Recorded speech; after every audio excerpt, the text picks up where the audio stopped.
I've built my fair share of lodges over the years. Mr. Beaver stood at the water's edge. But I can't say I've ever built one for a robot and a gosling. So just what exactly do you need? We need a lodge big enough for both of us, said Roz. It should be comfortable and safe, and it should be near the pond. How long do you plan on living in this lodge? I do not know. Then we'd better make sure it's strong and sturdy.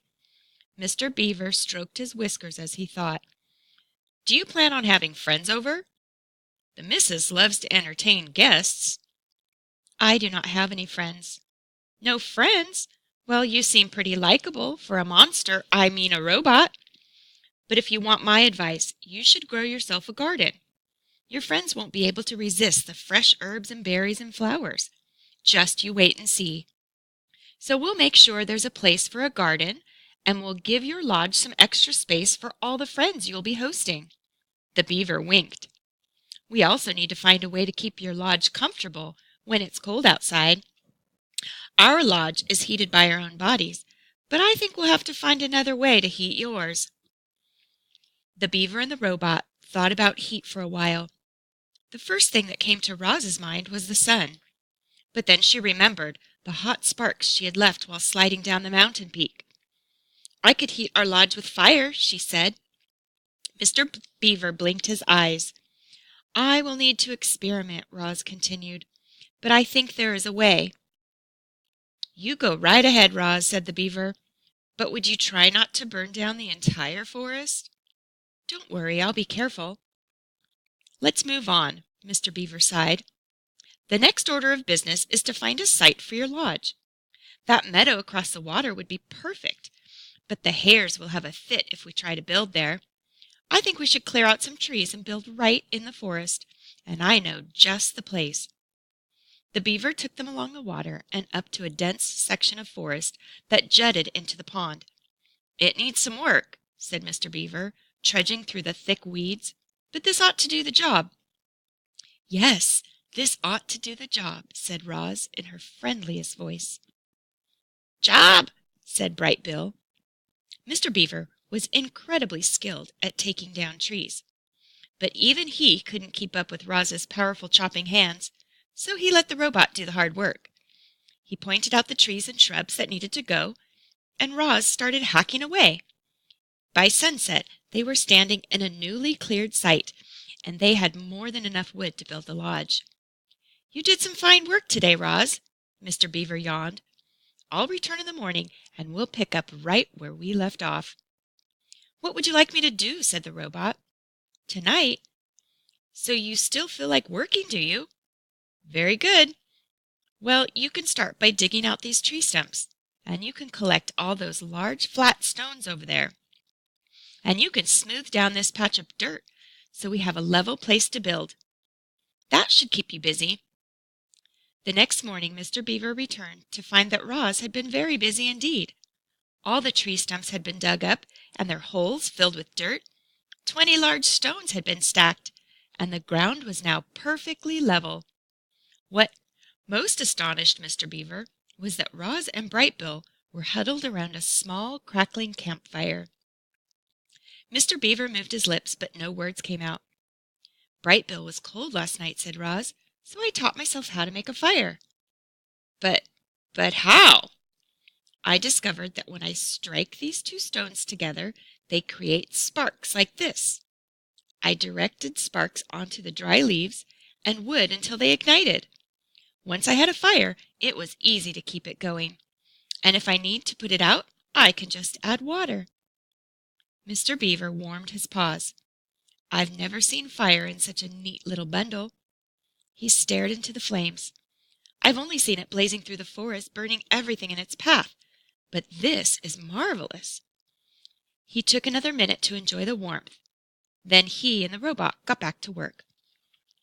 Mr. Beaver asked Roz to dig a trench here, to place large stones there, to arrange logs this way, to smear mud that way. Birds and squirrels perched in trees and watched the new lodge take shape.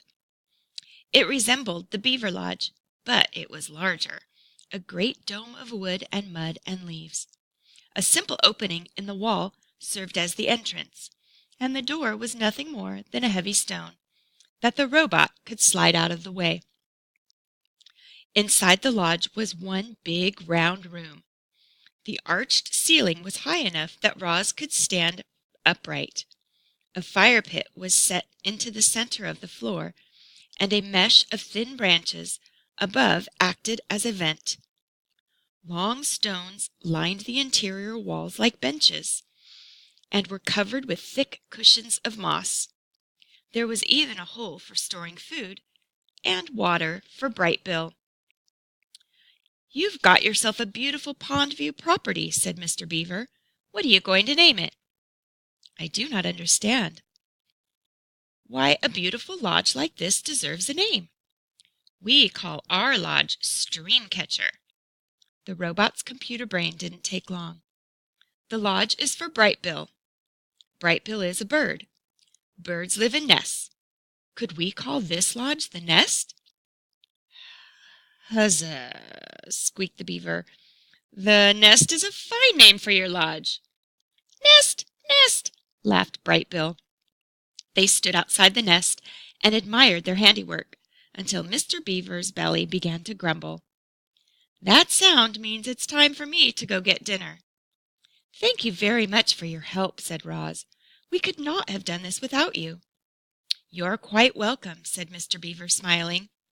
"For your garden, you'll want to speak with Tawny, the doe who lives over the hill. She'll know just what to do.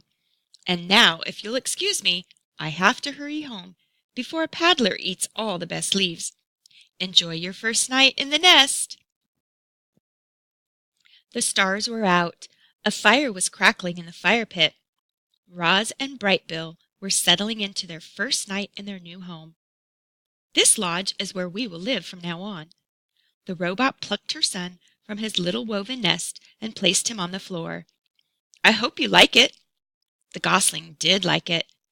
He liked that it was big and warm and peaceful. And he liked knowing that the forest and the pond were just outside. He waddled around, peeping to himself and exploring every little corner of the lodge until it was time for bed. His mother carefully laid him on a soft cushion of moss, but he didn't want to sleep there, so she put him back in his little nest, but he didn't want to sleep there either. Bright Bill looked up and said, "Mama, sit." Roz sat down. Then he said, "Mama, hold." Roz held him. The robot's body may have been hard and mechanical, but it was also strong and safe. The gosling felt loved. His eyes slowly winked closed, and he spent the whole night quietly sleeping in his mother's arms. The deer family did not run from the sound of snapping twigs and crunching leaves. They had all heard about Roz and Bright Bill, and they knew there was nothing to fear. Crown Point stood before his doe and his 3 spotted fawns, and the family watched as the robot approached with the gosling on her shoulder. "Hello, dear. My name is Roz, and this is Bright Bill. We are looking for a doe named Tawny." Crown Point moved aside, and the doe silently stepped forward. "Mr. Beaver helped us build a lodge," said Roz, "and he thought you might help us grow a garden." "Mr. Beaver helped you?" came Tawny's gentle voice. "You must have done something for the beavers." "I brought them freshly cut trees," said Roz. Tawny looked at Crown Point, and the buck slowly nodded. "I will help you grow a garden," said the doe to the robot, "if you will let my family eat from it." The robot nodded in agreement, and then she quietly led Tawny back to the nest. After inspecting the grounds, Tawny asked Roz to remove all the dried brambles and weeds and leaves from the garden area.